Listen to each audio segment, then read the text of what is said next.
Hello students, today you are going to learn the fundamental principle of counting and also a few problems from exercise 2.2. Concept that you're going to learn is factorial. Suppose if I take 5, you keep multiplying till you reach 1. 5 into 4 into 3 into 2 into 1. That is called 5 factorial. If I ask you 6 factorial, you start from 6. Multiply till you get 1. 6 into 5 into 4 into 3 into 2 into 1. This is called 6 factorial. What is 3 factorial? 3 into 2 into 1. 4 factorial? 4 into 3 into 2 into 1. So this is called as the factorial of a number. So for any natural number n, factorial is the product of first n natural numbers. So 5 factorial means the product of first 5 natural numbers. 6 factorial means the product of first 6 natural numbers.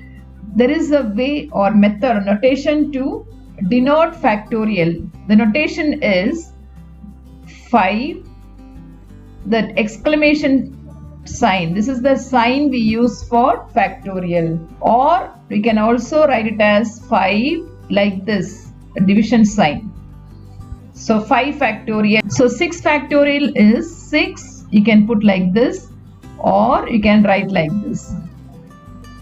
So in general, n factorial. So what is n factorial? You start with n. What is the next number? N minus 1, isn't it?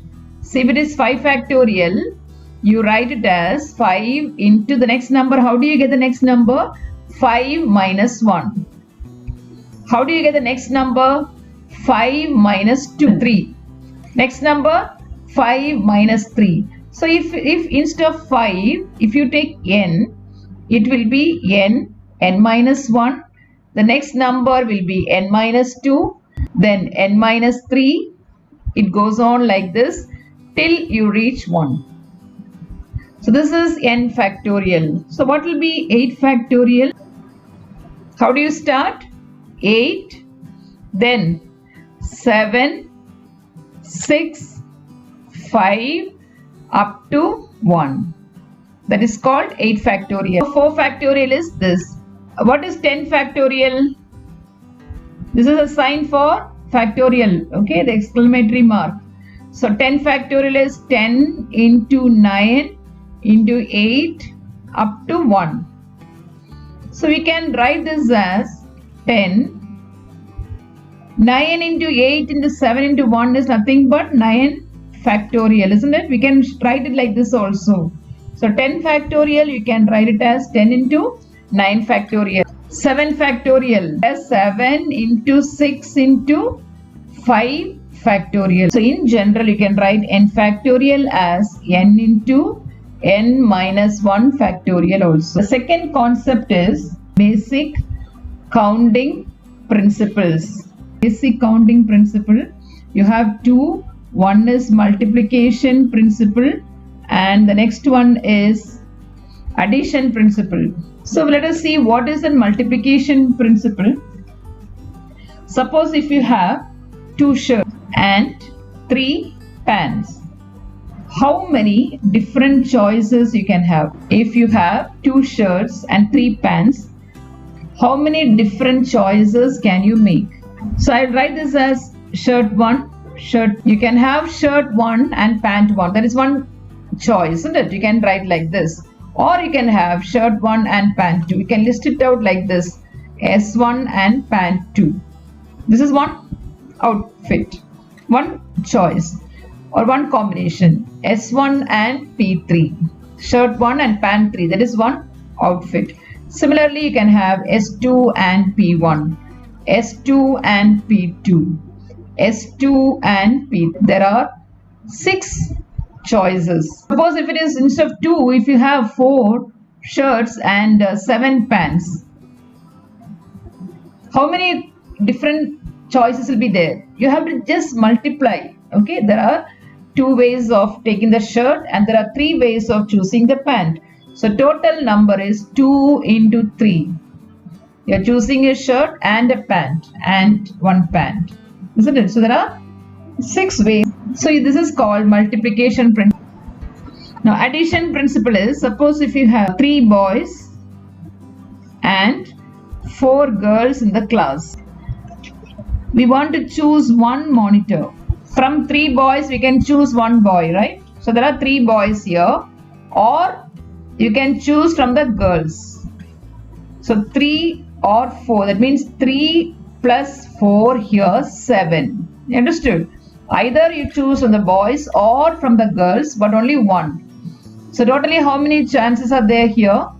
7. You just add here.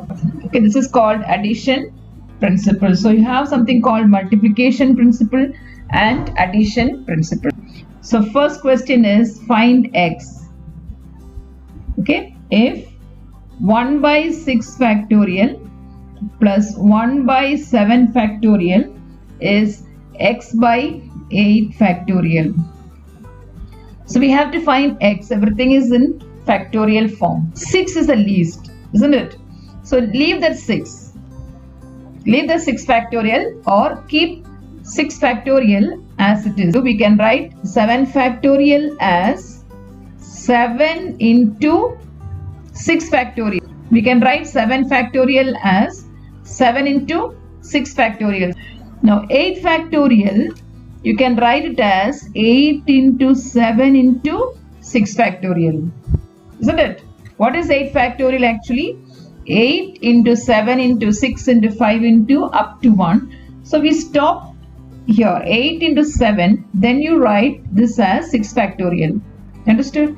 So I'm going to write this as 1 by 6 factorial plus the least one keep as it is. So 7 factorial, I'm going to write it as 7 into 6 factorial is equal to x by 8 factorial is 8 into 7 into 6 factorial.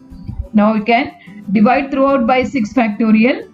So 6 factorial can be removed. Okay, divide by 6 factorial. 1 plus 1 by 7. All the factorials are removed now. X by 56. So 7 plus 1, 8 by 7 is x by 56. So we can cancel the 7 and 56 8 times. So x is equal to, cross multiply, 8 into 8, 64. Number 2, evaluate n factorial by r factorial into n minus r factorial. N is 5. N is 5, r is 2. So n factorial is 5 factorial by r is 2 factorial.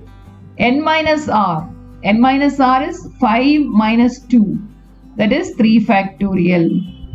Now we can write 5 factorial as 5 into 4 into 3 factorial.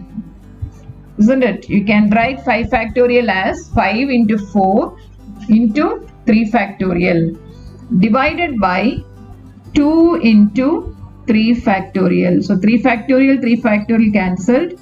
2 and 2. So the answer is 10. N plus 2 factorial is 60 into n minus 1 factorial. Find n.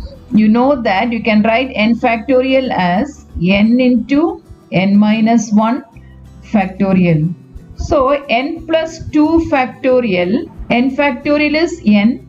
You keep subtracting, isn't it? N minus 1, n minus 2, like that. So how do you write n plus 2 factorial? In this form. Plus 2, subtract 1, n plus 1. Then next is n. Then you can write n minus 1.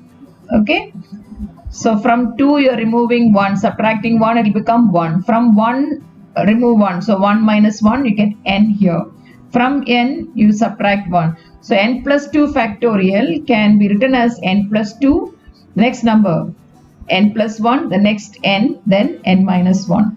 So n plus 2 factorial is n plus 2, n plus 1, n, n minus 1 factorial.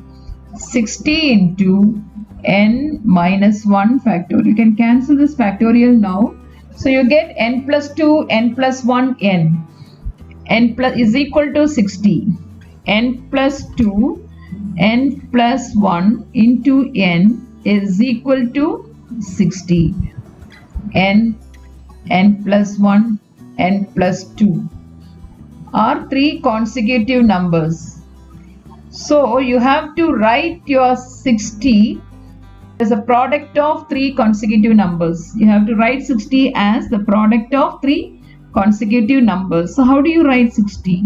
You have to write this as, try to factorize it. So you know it is 30, 2, 15, 3 and 5. So you can write it as 3, 4, 5, isn't it? 3 into 4 into 5. So you can write 60 as, the biggest number is n plus 2. So you can write 5 into 4 into 3. Correct? So you get n plus 2, n plus 1 into n is equal to 5 into 4 into 3. That means n is equal to 3. The smallest number is n. So n is 3.